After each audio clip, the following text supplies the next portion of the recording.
pendant ces nombreuses publications d'audio,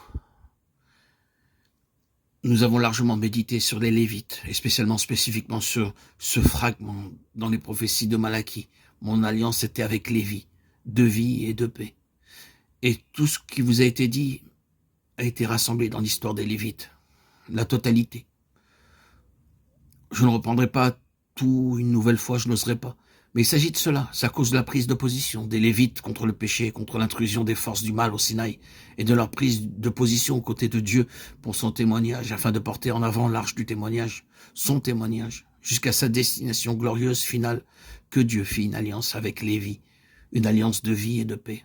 Autrement dit, concrètement, ils seront les ministres de vie et de paix dans ce monde. Ils seront un vase, l'incarnation de cette double grande chose, la vie et la paix. L'effet de leur ministère était ceci, voyez-vous, la vie, en luttant par l'autel constamment contre la mort. Leur ministère était en relation avec l'autel et avec le sang, s'opposant à la mort et au péché.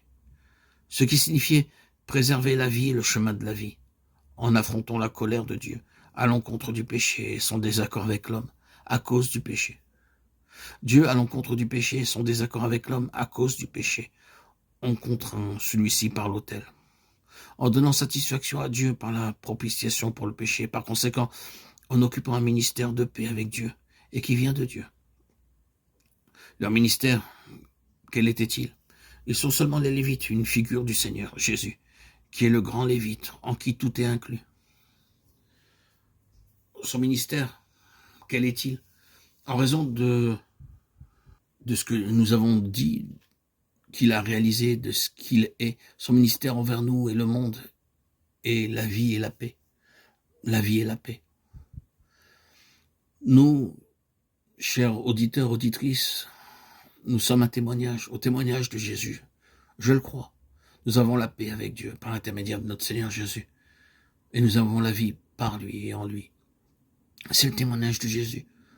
Tout ce qu'il nous reste à faire est de mettre en évidence de nouveau ces personnes appelées à celui qui vaincra, c'est-à-dire un peuple qui incarnera ce témoignage. Je suis quasiment certain que c'est là le but de tous ces messages audio. C'est la lutte contre le péché que Satan lui-même a introduit au sein du peuple du Seigneur. L'opposition à la mort spirituelle, qui est le résultat de la corruption et de la pollution que nous trouvons là dans les églises.